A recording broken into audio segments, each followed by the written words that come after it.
They say the heart of a mountain is forged in silence and pressure. For a man, it is no different. You feel it, don't you? That crushing weight. That sense of being buried alive by the relentless demands of a world that does not care if you break. You've been told to be strong, to push through, to want more, but no one ever taught you how to build the foundation for that strength. They just expect it to be there, a fortress standing on sand. And when the walls inevitably crumble, when the will shatters into 1,000 pieces, you are left alone in the ruins, wondering where you went wrong. What if the answer isn't in fighting the storm, but in becoming it? What if the path to an unbreakable will isn't about resisting the pressure, but learning to harness its power? This is not a story about a mythical hero. This is the story of a man who was once buried, a man who learned to carve his own heart from the very mountain that sought to crush him. His name was Kalen, and he was no sage when his world ended. He was a master craftsman, a man whose hands could coax life from wood and stone. He had a family, a home, a life built on the bedrock of certainty. He believed in the simple equation of effort and reward. Work hard, be good, and the world will be good to you. It was a fool's equation, and the world was a brutal teacher. A fire, they said, a tragic accident, but Kalen knew better. He had seen the envy in the eyes of his rivals, felt the cold whispers of their jealousy. In a single night, the life he had so carefully built was reduced to ash and whispers.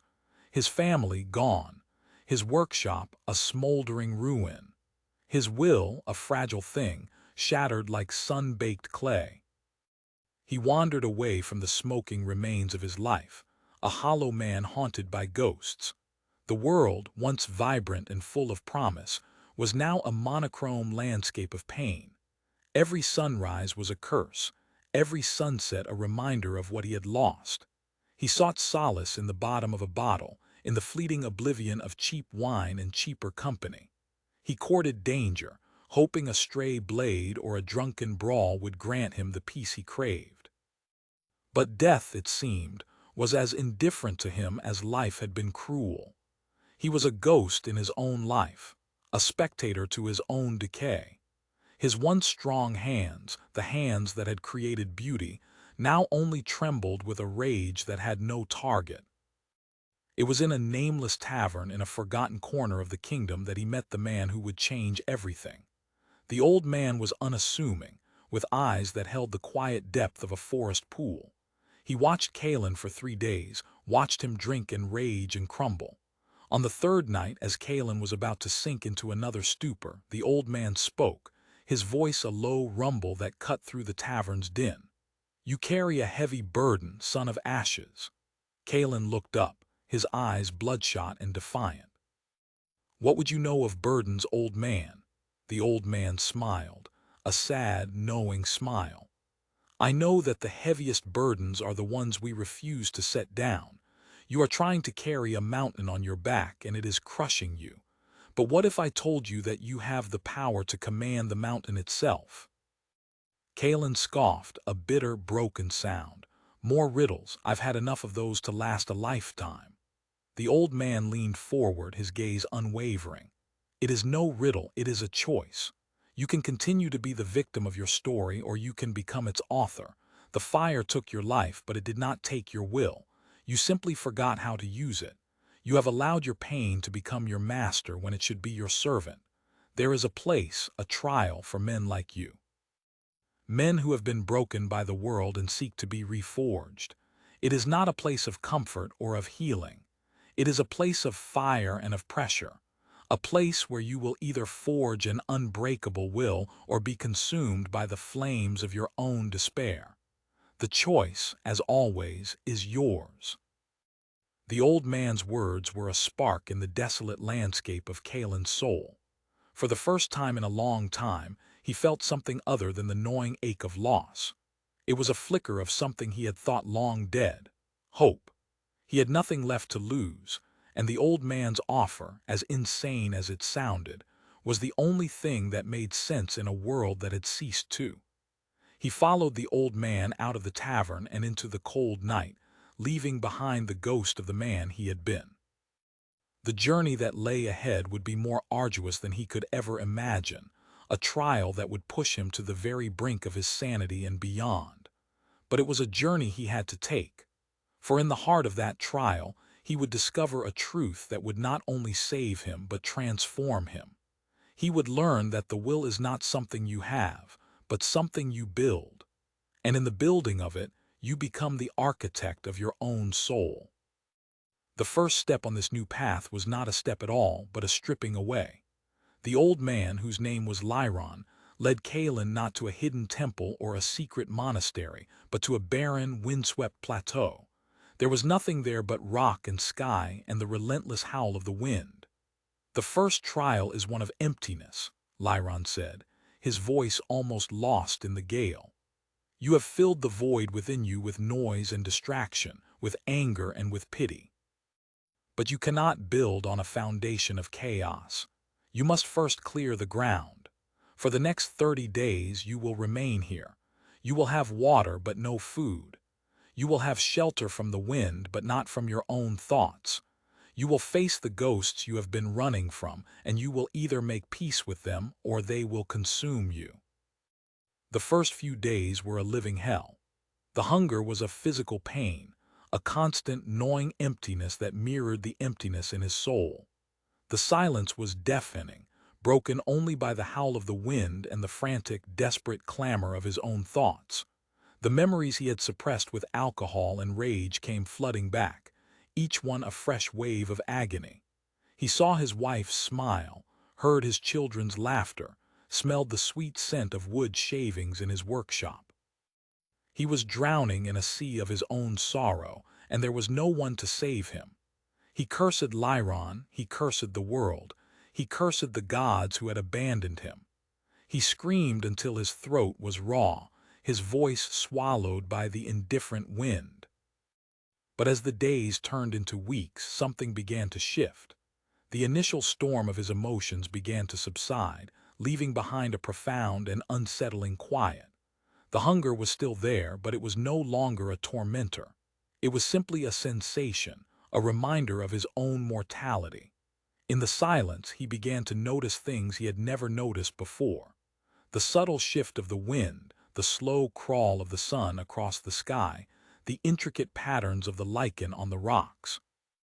His world, which had been a whirlwind of pain, began to slow down, and in that slowness he began to see. He saw that his anger, his rage, was not a shield but a cage. It had kept him trapped in the past, a prisoner of his own making.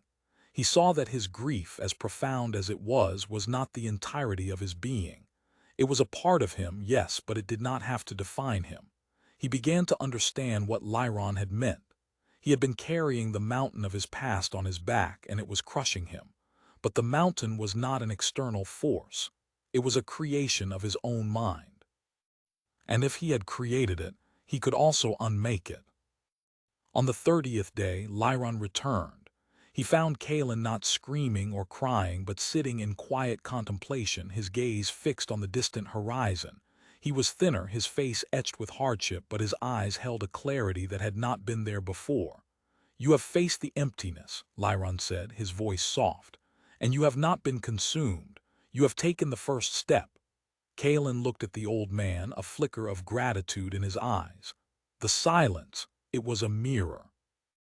"And I did not like what I saw," Lyron nodded. "The truth is often a bitter medicine, but it is the only one that can heal a sick soul. You have cleared the ground. Now it is time to lay the foundation." The second trial was one of action, but not the kind of action Kalen was used to. Lyron led him to a small, secluded valley where a stream tumbled down from the mountains. In the middle of the stream was a large, smooth boulder. "Your task is simple," Lyron said. "You must move this boulder to the top of that ridge." Kalen looked at the boulder, then at the steep, rocky ridge. It seemed an impossible task.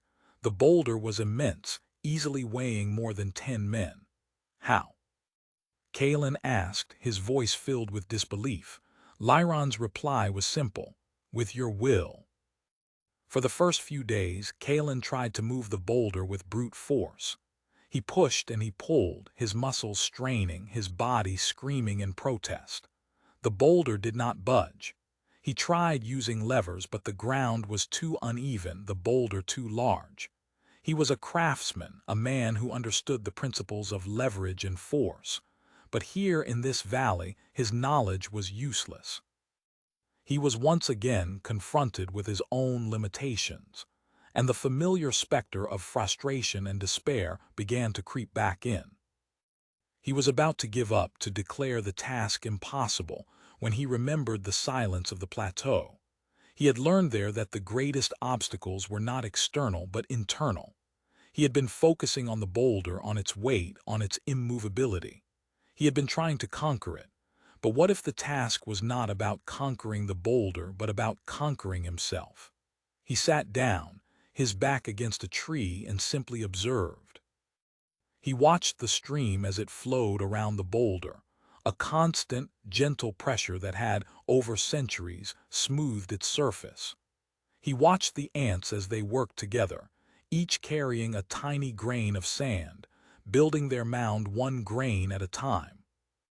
He realized his mistake. He had been trying to move the mountain all at once, but the mountain is not moved by a single act of Herculean strength. It is moved by 1,000 small, consistent, and persistent actions. The next day, he did not try to push the boulder. Instead, he began to clear a path. He removed the smaller rocks, the loose scree, the thorny bushes that stood between the boulder and the ridge. It was slow, tedious work. His hands, once soft from disuse, became calloused and raw. His body ached with a fatigue that went bone deep, but he did not stop. Every day he would rise with the sun and work until the moon was high in the sky. He was no longer fighting the boulder. He was preparing the way for it. Weeks turned into months. The path was cleared, a smooth, wide track leading up the ridge. Now came the true test. He could not move the boulder by himself. He needed leverage, and he needed a force to pull it. He spent days searching the surrounding forest, his craftsman's eye seeking the perfect tree for a lever, the strongest vines for a rope. He worked with a patience he had never known he possessed, his mind focused on the task at hand, his every action deliberate and precise. He was no longer the hollow man who had stumbled out of the ashes of his life. He was a creator once more, but this time he was not shaping wood or stone. He was shaping his own will. The day finally came when everything was ready. He had constructed a massive lever, a complex system of ropes and pulleys. He had enlisted the help of the stream itself, diverting its flow to create a channel that would help to lubricate the boulder's path. He took a deep breath, his heart pounding in his chest, and began to pull. The ropes creaked and groaned, the lever strained, the boulder shifted, a fraction of an inch at first, then a full inch, then a foot. It was moving. He pulled with all his might, his muscles screaming, his lungs burning. The boulder moved slowly, agonizingly, up the path he had so painstakingly cleared. It was a battle of inches, a testament to the power of persistence. He did not know how long he pulled. Time seemed to lose its meaning. There was only the rope in his hands, the strain in his muscles, and the slow, steady progress of the boulder. When he finally reached the top of the ridge, he collapsed, his body trembling with exhaustion, his mind a blissful void. He had done it. He had moved the mountain. He had not done it with brute force, but with patience, with ingenuity, with a will that had refused to break. Lyron was there, waiting for him. He looked at the boulder, then at Kalen, a rare smile gracing his lips. "You have learned the second lesson," he said. "The will is not a force of explosion, but a force of erosion. It is the steady, relentless application of pressure that wears down even the greatest of obstacles. You have not just moved a rock, Kalen. You have moved your own soul." Kalen looked at his hands, at the calluses and the scars. They were no longer the hands of a victim. They were the hands of a man who had faced the impossible and had bent it to his will. The third trial was the most difficult of all. It was not a trial of emptiness or of action, but of connection. Lyron led him down from the mountains and back into the world of men. They entered a bustling city, a cacophony of sights and sounds and smells. For Kalen, who had grown accustomed to the solitude of the wilderness, it was a jarring and overwhelming experience. The final trial is to walk amongst men, but not be consumed by them, Lyron said. You have forged a strong will, but it has been tested only in isolation. Now, you must learn to wield it in a world that will do everything in its power to break it. They found work at a construction site, building a great temple. It was grueling work from sunup to sundown for little pay. They were surrounded by men who had lost their way, men who drowned their sorrows in drink and gambling, who filled the emptiness of their lives with petty cruelties and idle gossip. Kalen saw in them a reflection of the man he had once been, and it filled him with a mixture of pity and revulsion. At first he tried to hold himself aloof, to create a wall of silence around himself. He did his work, he ate his meals alone, he spoke to no one. But the world would not be ignored. The other men, sensing his distance, saw it as a challenge. They taunted him, they mocked him, they tried to draw him into their games of despair. They called him the silent one, the ghost, the man without a soul. He felt the old anger, the familiar rage begin to stir within him. It would have been so easy to lash out, to silence their taunts with his fists. But he knew that to do so would be to admit defeat. It would mean that he was still a slave to his emotions, that his will was still a fragile thing, easily shattered by the words of others. He remembered Lyron's words. The will is not a force of explosion, but a force of erosion. He could not fight their negativity with more negativity. He had to wear it down with something else. He began to change his approach. He did not engage with their taunts, but he did not ignore them either. He met their cruelty with a quiet and unshakable calm. When they insulted him, he would simply nod and continue with his work. When they tried to provoke him, he would meet their gaze with a look of such profound and unwavering stillness that they would be the ones to look away. He began to focus not on their words but on their actions. He saw that beneath their bravado and their cruelty, they were men in pain, men who had been broken by the world, just as he had been. He began to see them not as tormentors, but as fellow sufferers. He started to help them in small, almost imperceptible ways. He would share his water with a man who was thirsty. He would lend a hand to a man who was struggling with a heavy load. He would listen, without judgment, to a man who needed to unburden his soul. Slowly, almost imperceptibly, things began to change. The taunts became less frequent, the mockery less sharp. The men who had at first been his tormentors began to seek him out. They would ask for his advice, not on matters of the soul but on practical things. How to fix a broken tool, how to shore up a collapsing wall. He was a craftsman, and his hands still knew the language of wood and stone. He helped them, and in helping them, he began to heal a part of himself that he had thought long dead. One evening, a young man, no older than Kalen's own son would have been, came to him. The young man's hands were trembling, his eyes filled with a desperate fear. He had gambled away his wages, and he was in debt to a dangerous man. He was trapped with no way out. He had come to Kalen as a last resort, not for money, but for something else. For a flicker of hope, for a sign that there was a way out of the darkness that was threatening to consume him. Kalen listened to the young man's story, his heart filled with a compassion that surprised him. He saw in the young man's eyes the same despair that had once looked back at him from the mirror. He did not offer him easy answers or empty platitudes. He simply told him his own story. He told him of the fire, of the loss, of the long, dark road he had traveled. He told him of the trials, of the emptiness of the boulder, of the slow and arduous process of rebuilding his will. He spoke for hours, his voice low and steady, a beacon of calm in the young man's storm.